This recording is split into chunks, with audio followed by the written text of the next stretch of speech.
Hey everybody, what's going on? Rob Cesternino back here with another Survivor 48 Tribe Preview. Today, we are gonna be seeing the Civa tribe here with the guy who went to Fiji just to interview them. Give it up for Mike Bloom. Rob, happy Valentine's Day. Yes, happy Valentine's Day to you, Mike. Yeah, they often say interviews are like a box of chocolates and that you never know what you're going to get. And today we've got 6 really fascinating people to talk about. You would want to say Civa wouldn't want to be a, but you might want to be a this tribe, Rob, because at least physically, this is a very stacked group of people we're going to talk about. Yeah, strong tribe, lots of personalities. We will talk about them all here as we preview this tribe. Of course, we have been dropping for these last couple of weeks. Now, all 18 have aired here on RHAP, both on our YouTube channel and in the We Know Survivor feed.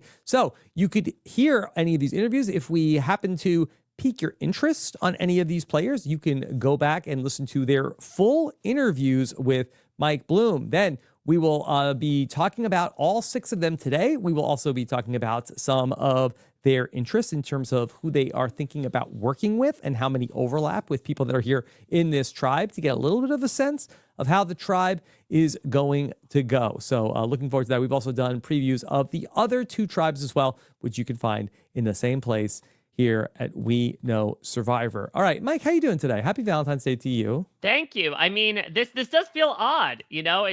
We always find these different ways to go through these cast members, but I don't know. This one kind of feels unique in that I have received such warm words about this cast from the people that have been checking these interviews out, which, you know, gives me a lot of pleasure. Hopefully the people that I've actually been interviewing that we're going to watch over the next 3 months have received similarly warm words. But it's always an honor and a service to get the chance to go out there, especially on set, and get to talk with these people. And this cast is no different. And again, it's a very unique group of personalities, Rob. I think especially this tribe, a lot of people have been saying that there's a lot of old school vibes to some of the people in this game, and they're represented here on Civa particularly. Okay, well, just to echo the words of the listeners, Mike, you've done such an incredible job getting so much fun stuff out of these players and making every single one of them feel like you're hanging on their every word. And so it must be a long day for you to do this. Is this all in one day or is this over 2 days with them? No, so actually a little bit of a state secret here. You may have noticed that in my interviews, we are in 2 separate locations, and that's because they were broken up across 2 days just due to timing logistics. I think I did about 6 to several on the first day and then the rest on the second day. But oftentimes, you know, we do usually get it done in about like a day and a half, but still it's a lot of back to back to back. But what does keep me energized are the fact that I do get to sit down with a new face and really get to know a person every 30 minutes or so, especially people like these. Yeah, speed dating for you. All right. So, Mike, let's go through. We'll bring up the pictures and try to show you the best as we can who we're talking about. If you're listening to the podcast feed, of course, you can see this all on our YouTube channel at robhasawebsite.com/YouTube. And we'll start off with Charity Nelms. Yes, we finally found who Gabler gave his money to. So now she's looking for her second million in the game. Gabler or Diggler? Could be Diggler and Yaya. They went in together to give all their money to charity, and here she is. All right. Here is Charity. She is a flight attendant, but more recently, she is a wellness coach for people. She talked about how she got into that here with Mike. She had a great story, I thought, about how, she had been watching Survivor for 10 years and she felt like, well, I can't do this. Like, I don't want to wear a bathing suit. I don't want to go that. And then she has this weight loss journey. And now she's like, hey, well, now I can.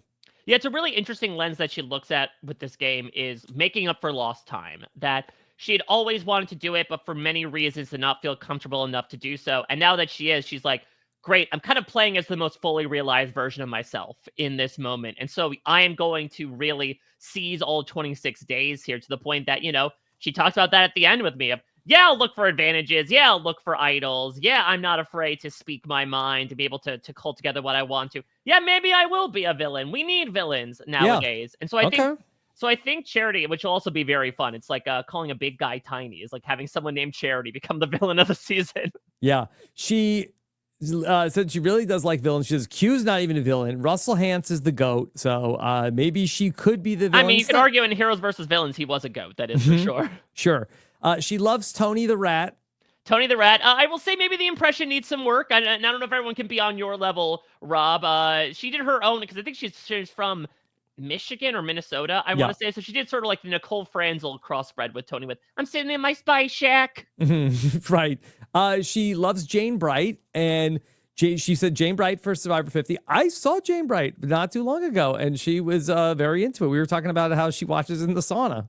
Yeah, it's interesting. Like, Charity making an absolute deep pull. Maybe her and Justin will be able to connect over their mutual love for Survivor Nicaragua, but like, she authentically loves the farm strong attitude. Farm strong. Yeah, that Jane was able to personify in that moment. Should she get that like bracelet? Farm strong? I suppose, because I'm trying to think. I mean, Nicaragua came out in like 2010. Like, I feel like the window had lapsed on the. You think so? It was over? I feel like the Livestrong bracelets might have gone. I'm trying to remember, because I do remember, I think Tom Westman might have worn a Livestrong bracelet out there. Well, that early. Yeah, I think it was like an 04-05 type of thing. Okay. All right. So she is outspoken, no BS. She loves Steph. I'm sorry. I'm reading in my notes that she loves Stephanie, not Stephanie LaGrossa. Stephanie, that when we talked about who she likes, she identified Steph as a person that she likes. Yes, all girls got to stick together. And in this way that, Charity is someone who will get clocked as well, as a bit on the taller side. And so she very much sees eye to eye, perhaps quite literally, with Stephanie. And then she has this interesting connection with Joe. She says, like, there's something... that was Joe? And she says that, somebody with forearm tattoos is a deep well. And I'm like, I don't know who that is. Well, maybe she's looking to get some water out of him, though don't fall in Rome style. But yeah, I believe I'm clocking Joe from the tattoos. And also, like, again, knowing his story, he does seem like someone that you could tell has a lot on his mind, even in pregame while he's sitting around. And so, yeah, you could tell that, like, she also has an interest in working with interesting people as well, which does make a lot of sense given her own story. She talked a little bit about it in her CBS video as well, that, like, she basically hit a fork in the road and not the new Amazing Race twist of, like, she was employed at this mega church after she had went to ministry school, and then was like, I'm not going to be what other people want me to be, and then decided 9 days later to become a flight attendant. So again, if you're looking for someone to make independent decisions based on what they feel is best for their game rather than somebody else's, I think Charity would be maybe one of the number one candidates to do so. Mike, what'd you think of Charity's cast of Celebrity Survivor that she told you? She has, for Celebrity Survivor, it's Jack Black. Maybe Mike White could talk him into it. Snoop. Yep. Shaq. Martha Stewart. Which I feel like now we're starting to get a little bit into like Traitors territory. Like, let's not bring on too many pre-existing relationships onto Survivor. And Cesar Millan, her hero. Yes, so Cesar Millan, again, maybe it's the Joe thing, and she sees that dog in Joe, that she's like, he's able to pick up on energies. That would be an interesting group. Usually, we did a brain steal about this last summer, Rob, when we talk about Celebrity Survivor. We usually are thinking about who are fans of Survivor that are celebrities. This is more so like, wouldn't it be fun to see Snoop out there, searching through the green for his own form of green? Could be good. Maybe one day. By the way, Mike, just a total aside, since you brought up the celebrity superfan brand steal that we did, my family has been binging Young Sheldon repeatedly now. I hear the Young Sheldon theme song on loop 24 hours a day. Shout out Medium Sheldon. Have you transitioned them into Georgie and Mandy's first marriage so they can keep up with Mike, the latest it's a whole thing property? That they went right. They skipped the Big Bang Theory. They went right to George and Mandy. My wife says Big Bang Theory is too inappropriate for them to watch. They're not allowed to watch Big Bang Theory. Well, yeah, especially early on, there are a bunch of perverts out there, and so probably not the best education. Nobody cares about this. This is fine. Anyway, so all right, Charity. Let's see. If she could create a Big Bang out there on. Yeah. I'm really intrigued by Charity, because I think Charity has a lot of good stuff going for her. She checks that box that I have been professing to the high heavens about how service industry jobs can really help you. And she talks about that a bit in both my interview and her bio, about how obviously being a flight attendant, you're dealing with a myriad of different personalities, wanting a bunch of different things. I think she even writes in her bio that being a flight attendant is, quote, playing Survivor, but in a metal tube, which sounds like actually the plot of Silo on Apple TV Plus. But I think that Charity is someone who obviously is in great shape as well, which could bode really well from an individual perspective. You know, she does say that she is someone who's not afraid to be vocal, which could, you know, certainly put a lot of eyes on her early on if she does want to be the leader of Civa. But I also anticipate, due to their physicality, there's a good chance that Civa might not go to tribal council much, if at all, in the pre-merge. The problem I see, because ordinarily I would say Charity is a pretty sizable winner candidate. She has a lot of good stuff going for her. The only thing is that there, as we'll be talking about in this podcast, as we have throughout, she's being clocked by a lot of people. And some are for good reasons. Some are saying, you know, Camilla later on will say, I would jump off a cliff for this woman. But there are also some that talk about her as like being a little cold, as being a little hard to read. And we sometimes see, like in the form of Caleb, like if you don't interact with these people until the merge, that preseason perception might immediately become the first impression upon meeting them at the merge. And so there's a chance that like we might get a situation where all of a sudden, almost like Genevieve, everyone's like, all right, Charity's too dangerous. She's the #1 target. She's got to go at this point. Otherwise, I think she's got a lot of good stuff in her resume. Okay, the folks that she talked about, Stephanie and Joe, neither of them are on her tribe. So we don't have any matches for her in terms of people that she is looking to work with. Let's move on to somebody she will be on a tribe with, and that is Chrissy Sarnowsky, the firefighter. Yes, the oldest person this season, 55 years old. And again, Chrissy is such a different soul, you know, truly, I think, blue collar. Talks about how she has basically spent this, you know, a good amount of time and also invested in this passion of helping people, as she talks about in her video, which is being a paramedic, being a nurse, being a firefighter as of late. And she's just built tough, man. Like if Tough as Nails was still a thing, I think Chrissy would have been. She slipped through our fingers. Yeah, well, I've been degloved. Yeah, well, yeah. Please don't describe that process. You know, I think that especially when she talks about like, oh, she goes through everything with 65 pounds of weight on her. Like that's a Tough as Nails challenge right here, right there, dragging stuff through the mud with firefighter equipment on. Yeah. Okay. So she tells the story of her relationship with the show. She does not love the super fans. She thinks that the people that are copying the puzzles over and over again, that's basically cheating. Yeah, which is interesting. I mean, listen, Chrissy's maybe just picking up on the discourse that was going around in the Survivor fandom a couple of years ago. And I think, again, maybe represents an opinion that is not typically assigned to the casting in the new era. Like Chrissy seems someone who has been watching from the beginning. You know, she might not have a fascination or a proclamation for names, but she is someone that has been paying attention to the show. But she's also somebody that might feel like, no, this old school spirit of it's a fun adventure where you bring together all these people who would never cross paths in the light of day in real life, and they get to interact with each other. And so I'll be really intrigued to see what kind of spirit of the new era she embodies, right? This is different than a Sue, who came into the interview with me last season and was like, I'm basically the female Tony. I don't know if Chrissy is somebody who would necessarily hit the jungle idol hunting immediately.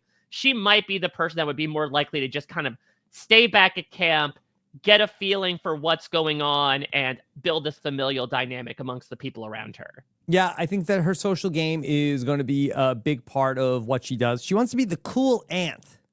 Yeah, well, listen, nowhere to go but up for Uncle Bruce, in my opinion. You know, I think that maybe it's the good cop to the bad cop in that way. But I think, again, Chrissy is also very down to earth as well. Like, she just seems like a cool hang in addition to the cool aunt. So I can absolutely see it. I don't see a situation where you really get rid of Chrissy in the pre-merge, because I think she also comes across as like relatively non-assuming, especially if she is kind of being and strong. Yeah, as I would imagine, as sort of like the workhorse of the tribe as well. Someone who is not going to necessarily tire out and will always make sure to contribute to camp.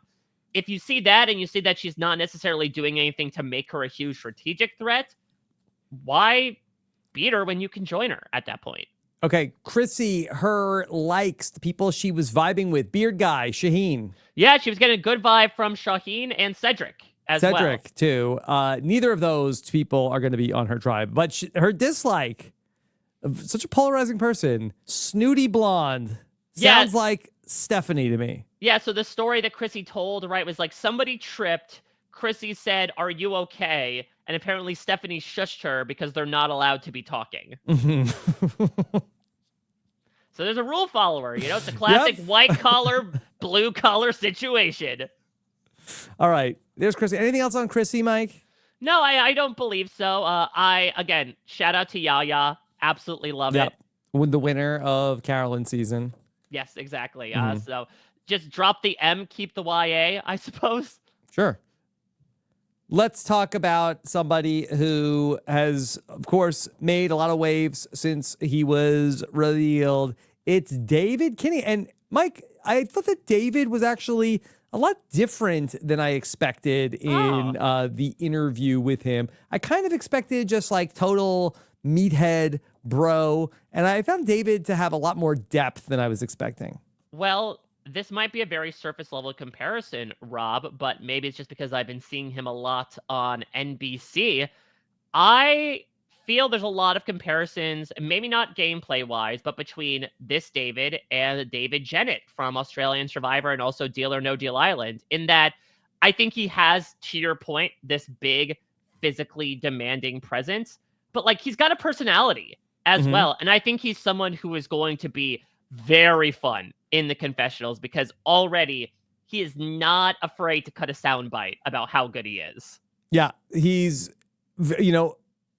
confident in a very fun way. He talks about himself as a nerd in a jock's body, but which I believe was like probably the plot of a high school movie from 1983 or something. Yeah. Maybe is it like some sort of like Freaky Friday situation? Is there some there's some jock in a nerd's body somewhere? Yeah, or out like there? the plot of the Jumanji movie. Speaking of Jack Black. All right. He told a funny story about how he did not know who Jeff Probst was in his casting. So funny that he's trying to look up like when you're doing a regular interview of trying to Google like the CEO and the CTO. Oh, okay, I'm talking with Jeff. Jeff, is it pronounced Proust? Like the toast that you give? Oh, that's the guy. Okay. All right. So David, the people that he is looking to work with, smiling oldest woman. That's Chrissy. Chrissy. That's good. And Cedric. And he also mentions a shorter Asian guy who I don't know if he got good vibes from, called him a force to be reckoned with. My best guess would be Kevin, but that's also interesting as well because we'll talk about someone like Mitch who is very adamant to say, no, keep all the buff guys around because I want to surround myself with that. I don't know if David, and maybe this is due to like his lack of knowledge about the show, really is coming in with much of a meat shield strategy. No, I don't think he necessarily knows what that is. Did he say that he disliked anybody? So he said he was getting bad vibes from, quote, a Marianne looking girl. Yeah, I wasn't sure what he said. I wrote down Marianne looking girl. I wasn't sure if I misheard what he said. Now it's tough because obviously there are just cosmetically two choices you would go between. But I would say like, say it's shorter, like on the Marianne side of things, but Star has more of the Marianne personality. So that's why I'm having trouble distinguishing what that might mean. Yeah. His loved one was Anthony Hopkins he'd like to have come out. Yeah, because he feels like every time he delivers something, it's like a monologue. Jeff should bring out Anthony Hopkins to do the opening speech. Yeah, that would be really incredible. Because the Survivor is like a Westworld in and of itself, its own park. Yep. Okay.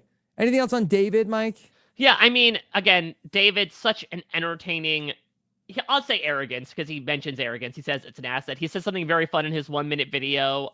It's not ego, it's history. Everything I've done, I've come out ahead. So I think that this is going to be a guy that I would just imagine from his physique alone, they are going to want to keep him around for. I will be very intrigued to see how this guy does in the post-merge, because look, he is already trying to manifest for himself winning six. individual immunity challenges, which, depending on the math and how many times they go to tribal council in the post merge, is going to be like more than half of them, if not 3/4 of them.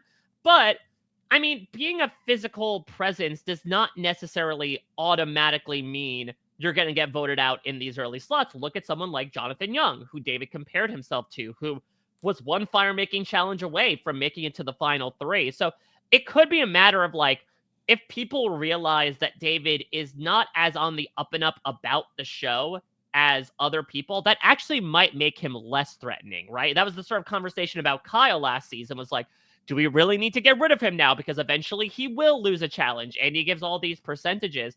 So I think there's actually a decent chance that David could make it further than we might think, just based on, how he appears. And I hope that is the case, because I think this guy, the longer he lasts, will grow only more arrogant. And if and when that blindside happens, we will drink it down like a nice tall glass of chocolate milk. Chocolate milk, yeah. Okay. Camilla, okay. You had a fun interview with Camilla, and she was delightful to hear from. She's a gamer, but she watches one show on television. First off, let me just apologize to Camilla's parents. I am very sorry for my involvement in anything inappropriate that you may have seen once upon a time. Exactly. I mean, I was gonna say you were not directly involved, but you did, I believe, actively tell Jeff get the girls some chocolate and peanut butter probst. So you were enabling it, if anything. There was a lot of premeditation that went on, and I said that all the ideas, there were no bad ideas in brainstorming. Yeah, there we go. Speaking of their parents, actually, again, I keep going back to these 1-minute videos because they're so much fun. Camilla said that when she was growing up, quote, "I was intentionally annoying, and that still hasn't really changed for me." Mm-hmm. Okay. So she had some fun stories about her fandom, playing video games. She's a Canadian. She is a Canadian, and I think the Eric comparison, if you will, is very apt in that when I'm prognosticating how she might do, again, if I'm assuming that this tribe might not go to tribal council, I think ordinarily you would think on the surface, okay, if they go, Camilla would be in immediate danger. But I think she is somebody, like we've talked about with Star and Stephanie, where like, if she gets into the post-merge, I think there's a chance that she could really make a meal out of this game. I think maybe the hardest portion of the game for her would be early on if people just regard physical strength as the lone asset to keep someone in. She has admitted that she is, the shortest in the game, but only by 1 inch. I think Bianca's 5'2" and she's 5'1", but she talks about how, she went to the gym for this show and this show only, basically. But I do think that if she makes it to the individual portion, that's when, that performance might end up turning around, and she'd be able to go from the beta version to the actual release proper and be able to make some really interesting things happen, Rob. She wants to make this fluid season happen. She doesn't want a Tribe Strong, Reba Strong thing happening automatically. Right. So I think she could be a real chaos bomb if she makes it to the individual portion. She could be, and I think she could be very fun television. She talked about how that she is impatient. That is her kryptonite, Mike. She told you she's too impatient for podcasts? Yeah, what? She has to read the transcripts instead. Camilla, which, listen, you could listen on 3X. Listen, I'm more than happy if people want to revert to the written version. Give me those clicks over at parade.com. But yeah, also watch the videos as well. You can choose whatever speed you want to. We're in the year of our Lord, Jeff, 2025. You can watch a video at 25 times speed if you want to. Get it done in 1 minute. Okay. She would do anything for one woman. We've identified that as Stephanie. Well, so I thought it was Charity. Oh, okay. So what was her description? There was somebody here I'll do anything for. So it was a woman who had her hair down for a while, but now she's been tying it back. Okay, got it. I used the context clues in that Charity had her hair tied back in a tight bun both days that we were there for the cast photos and interviews. Take your word for that. I could be, corrected about this. I assumed it was Charity over Stephanie. And she says there are 3 Chads here, but she's most impressed with Giga Chad. That would be David. It's got to be David. Yeah. Which I believe is the first Twitch emote that's been actively referenced in an interview on Survivor. So thanks for breaking new ground here, Camilla. She does not want Giga Chad to go anywhere. Yeah, and what's interesting is that she's almost pivoting some of her strategy around Giga Chat. She said, like, your vote is incredibly important. Ordinarily, you should not give it up. However, if I share a buff color with this one man, I'm going to go for every single advantage that I can because there's a fat chance we're going to Tribal Council. Okay. She's one of two people in this tribe that really roasts Boston Rob. I know. I really hope that her and Mitch will find this as a connection point. That would just be too good. It's almost the opposite of Redemption Island, where people connect over how much they dislike Boston Rob. Boston Rob. Yeah, which is so much fun. Because again, I felt bad for him after listening to these two people just run him over. Listen, A, Rob, he's fine. B, he's found a new legion of fans through the traders. But B, again, I think this is an opinion that like is certainly held by a good portion of the fan base, and so I love it being represented here. Well, I get it if it's like, hey, you know what, Boston Rob, overrated. He's not as good, but like, you know, to go like he sucks. I mean, like let's not get too carried away. You can be overrated. It doesn't mean that you suck now. Maybe Camilla was just a big Nat 10 fan back in the day. Maybe. Okay. Anything else on Camilla? No, I feel like, you know, Camilla comes in with sort of this narrative to her of always being underestimated, right? Due to her size, her gender, her ethnicity. She even is currently in a field in software development where she feels like nobody listens to her. And so, again, this is the story we got with Erica. I could see a very similar sort of narrative here. But Mike, the players are so smart. Do you feel like that the meta might be like, oh, she could be like an Erica. Watch out for her. Like, I don't know. Erica was so long ago, though. Not that long ago. I mean, I think there's going to be much more pressing comparisons on the brain that like, oh, we don't know. She could be an Erica. Plus, it depends on what you took away from 41 as well. It could be less so like, Erica slipped her way to the end and won. It could be more so like, I don't want to be a Xander and get robbed at the end. Or I don't want to be a Ricard and take out my #1 ally and only to get clipped later on. I mean, I don't know that this is not a season of super fans, so maybe people are not going to be looking at that. But I do feel like that at least like in 47, I think that there were people who were on the lookout for sort of like, oh, like, you know, who wins. It's not so well, we're not worried about Sam. We're worried about, you know, Rachel, like, you know, people were talking about the medium threats or the people that win the game. Yeah, I will say, though, that just as likely as Camilla is to blow up the game, she's also very likely to blow up her game as well. So even though I have some stunning prospects for her, especially if she makes the merge, I could also see a very likely situation where she's like, nope, too boring. Here we go. And everyone's like, what did Camilla just do? Camilla did that? Oh, no. We got to get rid of her post-haste. Okay, let's go on to Kyle. Okay. Yeah, so you talk about a medium threat. This is the guy who the first opening line of his 1-minute video was like, you know, I think I'm pretty athletic. I think I'm pretty smart. I think I'm pretty funny. I'm the most average guy you'll ever meet. Not sure about that. I think that when you are above average and everything, I don't think that then you just become average. Well, it could also be a bit of a curve, right? Of like, I might be the most average player you'll meet out on Survivor because of the types of people they usually bring onto the show. Yeah. I think that to really bring your threat level down, I think you have to have an obvious weakness, and I don't see one here for Kyle. It might be diving, as he says. Maybe. They don't dive that much. Okay.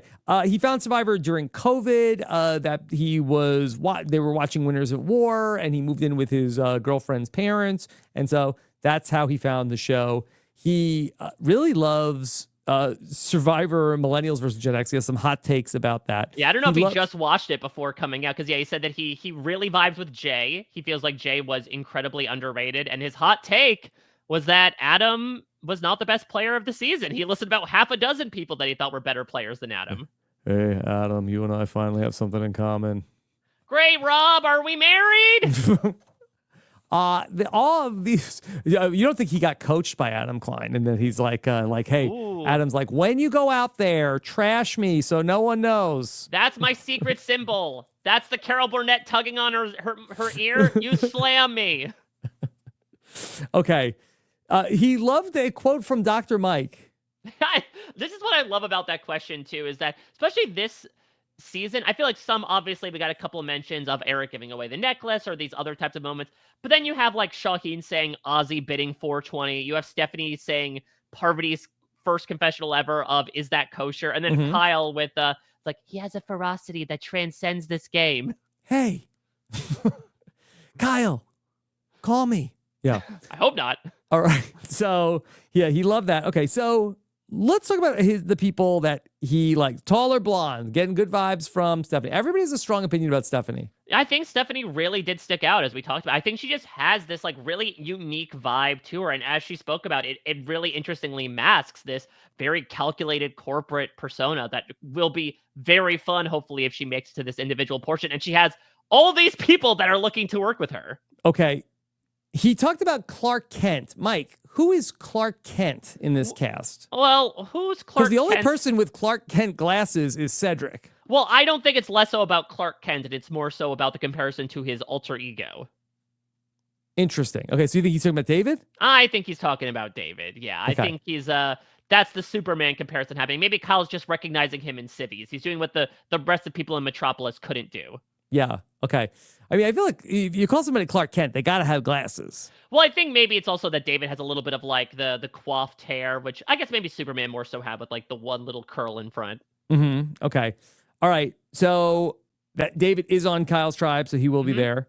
Yes. And then bad vibes, Shaheen. He just says that he can't read him. So again, you take the good, you take the bad with Shaheen, it seems, no matter what season it is. Yeah. Okay. He wants to be in an alliance. He's a big alliance person. He thinks the voting blocks is not real. Yeah, he says people first. And he doesn't necessarily mean like, okay, now I won't look for advantages. He talks about actually how he is a little impulsive and how he will be happy to search for idols and advantages, but that he more so is trying to go along with this formula that we try to practice of like, you know, social bonds are the currency of the game. You make it first and then you spend it strategically. And I think that's what Kyle feels like people move too fast. Like fire tokens. Exactly. He wants to create his own survivor economy again. He feels that people move too fast in just trying to automatically jump in and start gaming. And so he is, I think, trying to play it cool initially, get in good with everybody so that when push comes to shove, he'll be able to broker it. And to that point, Rob, I don't know if it's the lawyer. I don't know if it's, again, this sort of like average, quote unquote, average guy in the sea of personalities. I don't know if it's the fact that they found Survivor the same way. Getting a lot of Charlie vibes from Kyle. Okay. That's an interesting comparison.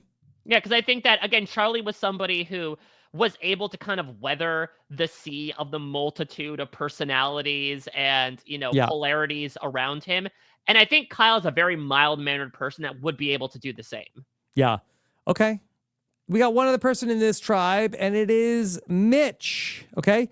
Mitch, of course, spoke a great deal about his speech impediment. And obviously, you will hear that in Mike's interview with Mitch, but he has a great backstory about all that he has overcome to be here on Survivor.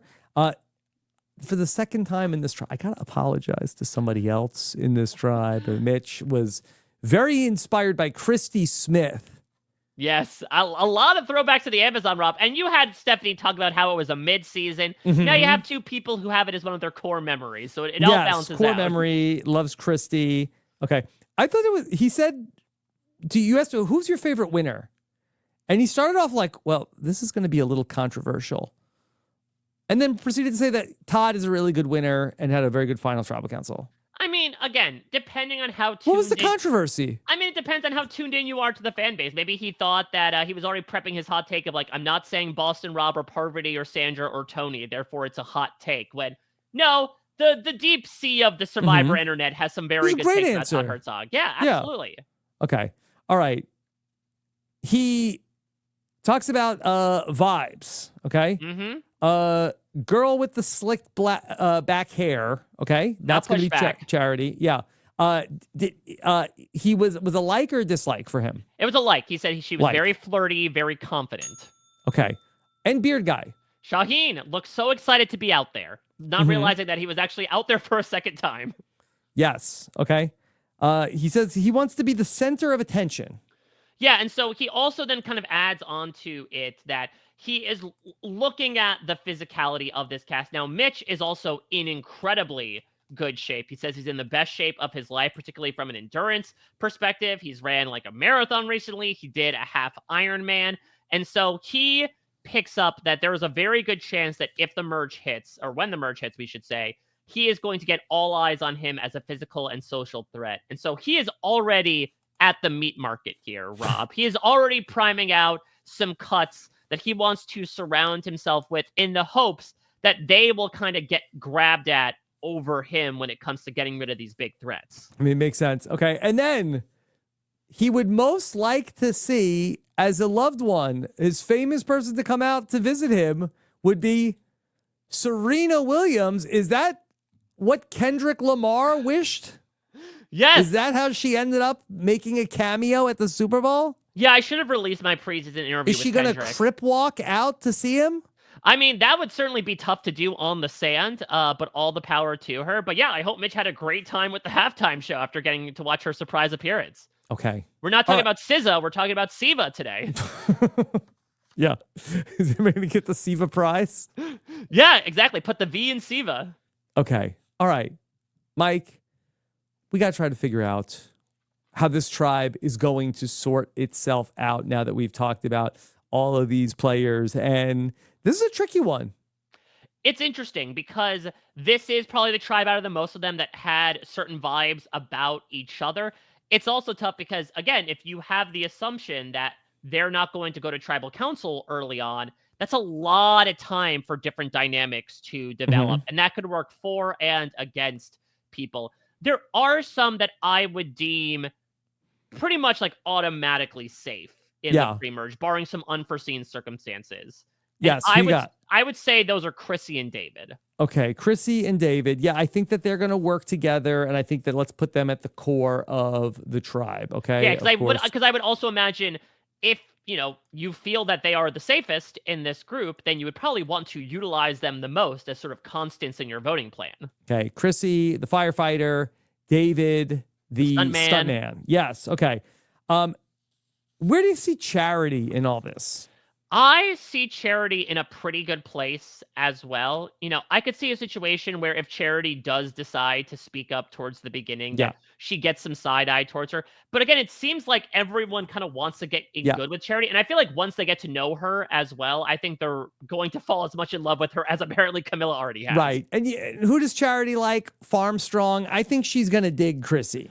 I could see Charity and Chrissy becoming a duo. CC Music Factory going on. Yes. Okay. And maybe David is giving a little Tony the Rat for her. So, I think that she is probably going to not be turned off by, his ego or anything. These are the type of people that she likes. So, all right, maybe Charity, Chrissy, and David are sort of like in the power in this tribe. I could see Camilla, though, trying to act upon that preseason connection she has with Charity, like trying to make something on the side.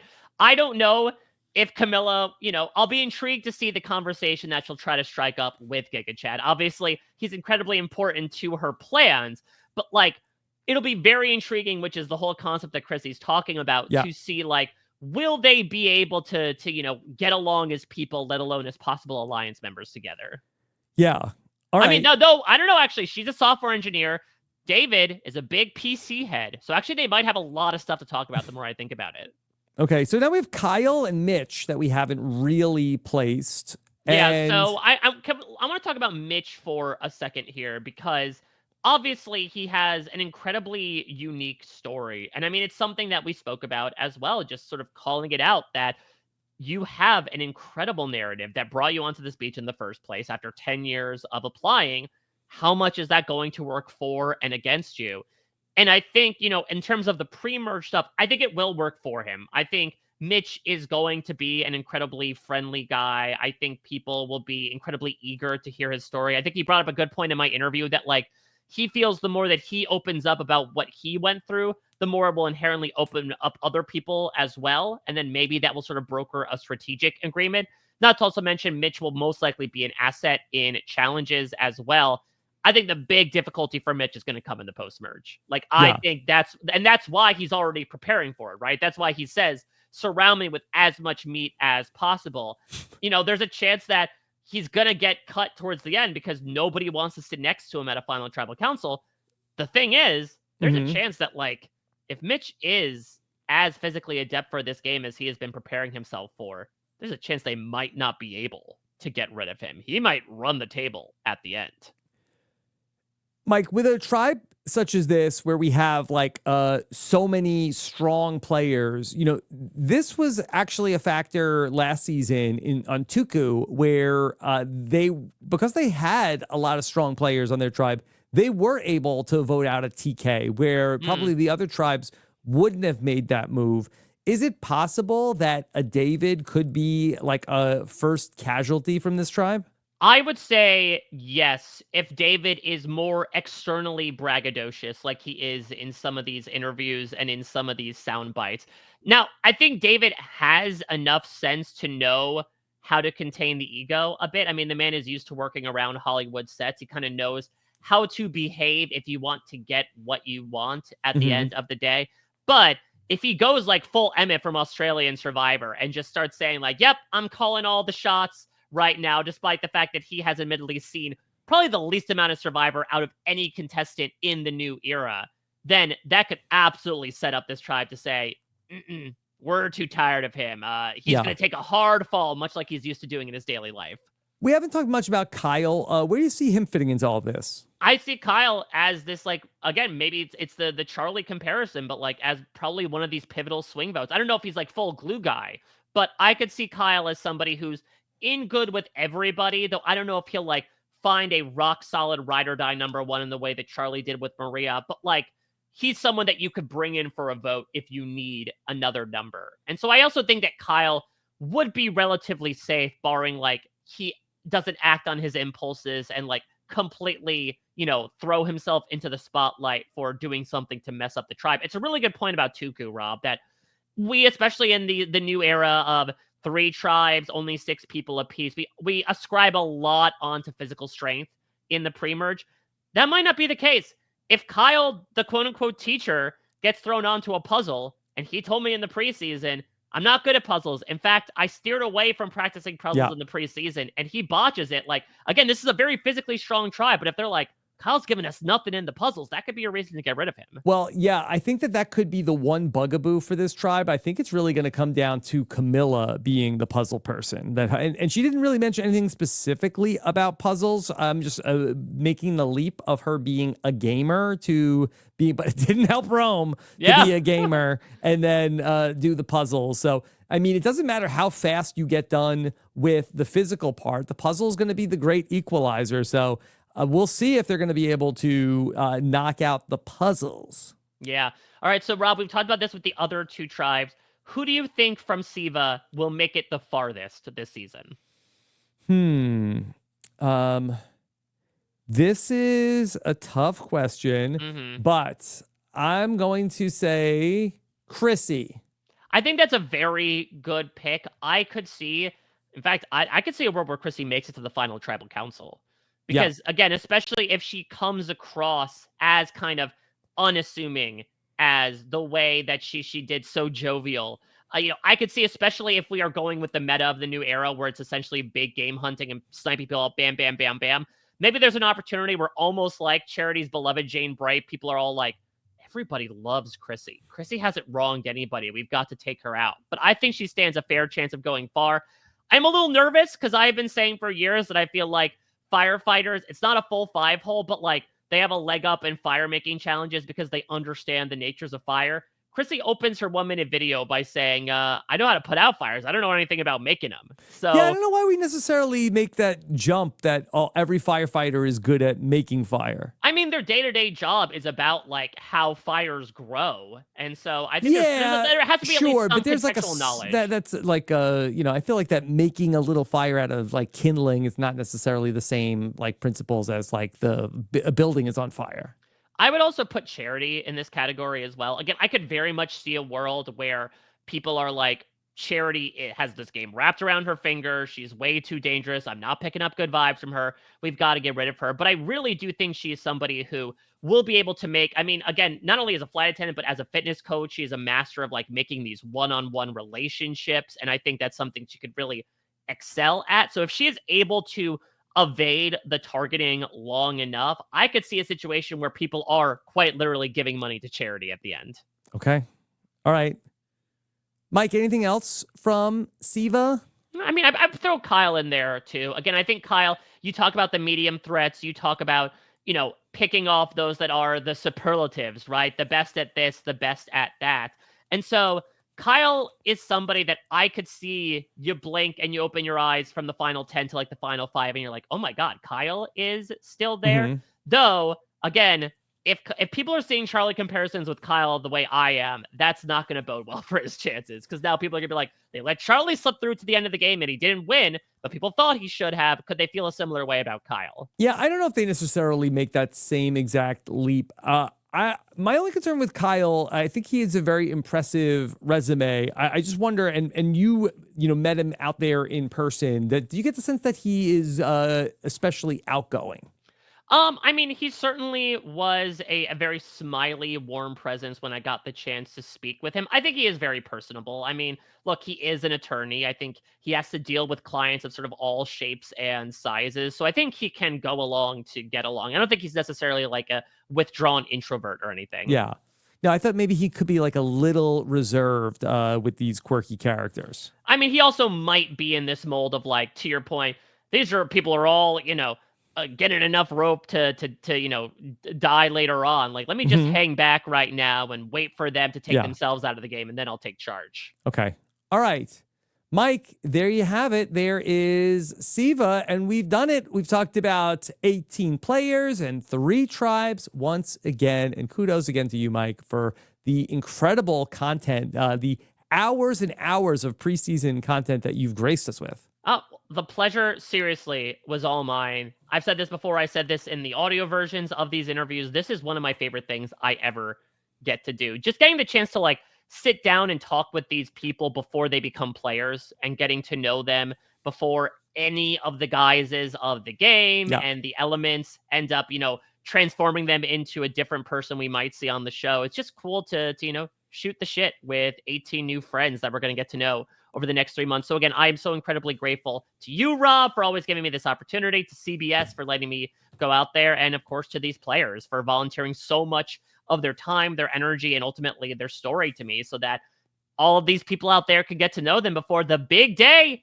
happens, Rob, less than 2 weeks away. Yeah, less than 2 weeks away, and we are still gearing up. I'll have Issa Look coming up with Bryce next week. We'll have the podcaster draft as well, a couple days before the season starts. I think the Monday before the season starts. Mike, while I have you here, I saw a lot of hubbub on Thursday on social media about the Survivor 48 Tribal Council. Can you tell us anything about what's going on with that? Let's talk about this, shall we? Because, yeah, very fortuitous timing. So I had mentioned this in our kickoff, right? That the concept for this tribal council set was probably the wildest that I have heard in Survivor history. And again, your mileage may Maybe vary. a Aussie auction idea. Yeah, I think you would bid 420 for this. Actually, to make another reality show reference, Hung, who won season 3 of Top Chef for one quickfire challenge, made like a Smurf village out of a bunch of Fruit Loops and candy. This is kind of like the Survivor version of that. So to describe the concept, Zach Jensen, who is the head of the art department that comes up with everything from challenge props to scenery to the flags and iconography, had this thought one day about a mythical civilization that has come and gone. The Izadega, not Isaluk, Izadega, Izadega. They are a tribe that once populated the islands of Fiji, but they are gone. But they are certainly not forgotten, as the Survivor 48 Tribal Council set is almost like a tribal set on top of a tribal set, in that this was the council gatherings of the Izadega tribe before they mysteriously disappeared. Yes. Okay. Well, perfect to invent a new civilization that can't be offended by us using all of their stuff. I mean, it's absolutely wild iconography, especially like you obviously won't see it during the day, but like these were bright phosphorescent onion bulbs are essentially how the Izadega have constructed their, huts and domes of choices. The tribal council is one giant blue and purple onion bulb that has a big face, scary face painted on it. Okay. The eyes are a big thing, Rob. I mean, you could quite literally translate the name to Eyes of Dega. In fact, Jeff pointed out there was an Easter egg in the logo of Survivor 48 where in the bushes, there are a bunch of random Yes. eyes So peeking out. the Robin Sandra booth isn't back in play. No, the Eyes of Dagger are not surveying the tribal council. Okay. They have shuffled off this mortal coil. They are donezo, but we are here to take over R.I.P. in their stead. Pour one out. Yeah. Okay. All right. Well, Mike, thanks for talking us through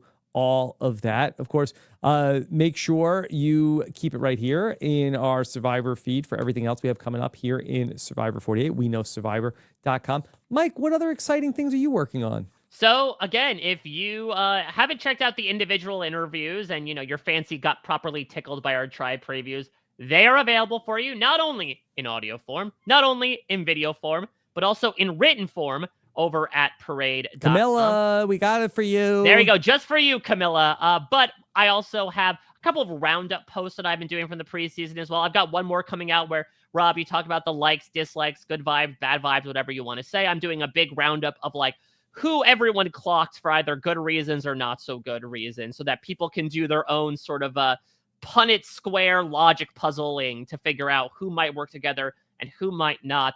But the big thing is going to come when Survivor 48 premieres in less than 2 weeks. Of course, I had the great pleasure of being out there from the first 3 days, so I'll have a good amount of intel as to what happened. I'll have probably a piece going up during the opening, during the marooning, about stuff that you may have missed during the edit of it. I'll have some intel about the episode itself. I'll have an interview with Jeff that I did minutes after that tribal council, sitting down, looking at the Eyes of Daga huts around us, talking through what happened. And of course, plenty more. I'll have weekly exit press over at parade.com, and I can confirm the RHAP B&B is back. The Eyes of Daga may have gone, but we certainly have not. Myself and Liana Barsh will be back next weekend recording our preview pod for season 48. Looking forward to yet another season of goofiness, and accompanied by hopefully another podcast of goofiness as well with Liana.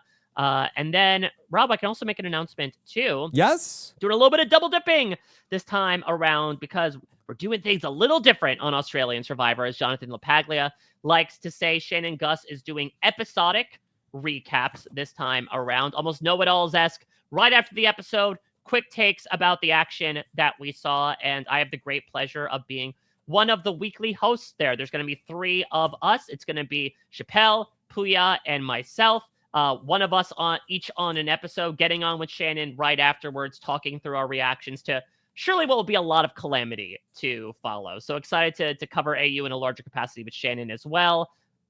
Yeah, and that kicks off, I believe, next week, right, Mike? Yeah, Monday the 17th is when Survivor AU Brains vs. Brawn 2 premieres, as opposed to Civa, which is basically just Brawn versus Brawn. And of course, we try to make it so accessible for the international Survivor fans to get to watch Australian Survivor with watch parties that we have for our patrons. You can find out more about that and everything else we're doing, including Josh Wigler and I doing a very special 15-year anniversary rewatch of Heroes versus Villains, a big anniversary season of Survivor that maybe, with past his prologue, gives us a sense of what Survivor might be looking for when they bring back a bunch of all-star players. Yeah, and actually the Heroes versus Villains opening challenge mentioned a couple times, right? Including by David in our very interview. Yeah, so we are doing that. 15 years ago, Heroes vs. Villains came on the air, and a podcast was born to cover it all. And you could hear us go back and reminisce about Heroes vs. Villains and the podcast that was born in its wake when you go to robertswebsite.com/patron. Mike, anything else for you? Yeah, final thing I will advertise is, of course, we are focused in on Survivor, but there's a lot of reality TV happening. And if you want to find out any breaking news that might be happening in this wide world, you can always check out the Reality Flash. Of course, that is our RHAP news podcast where I come in anytime a piece of breaking news hits my desk with what you need to know about who you need to know, why you need to know it, and what people are saying about it. And actually, at the time this is being released, there should be an episode coming out, if not already up, where the Challenge 41 cast has allegedly started to depart for the filming of their season. Much like Survivor, sort of looking ahead at what comes next after this big milestone season. And for fans of Survivor, there may or may not be a couple of familiar faces. So I talk all about that rampant speculation with Brian Cohen, and you can check it out at therealityflash.com. All right. Thank you so much for joining us here. We love to hear what you have to say here in the comments on YouTube at robbinswebsite.com/YouTube. Take care, everybody. Have a good one. Bye.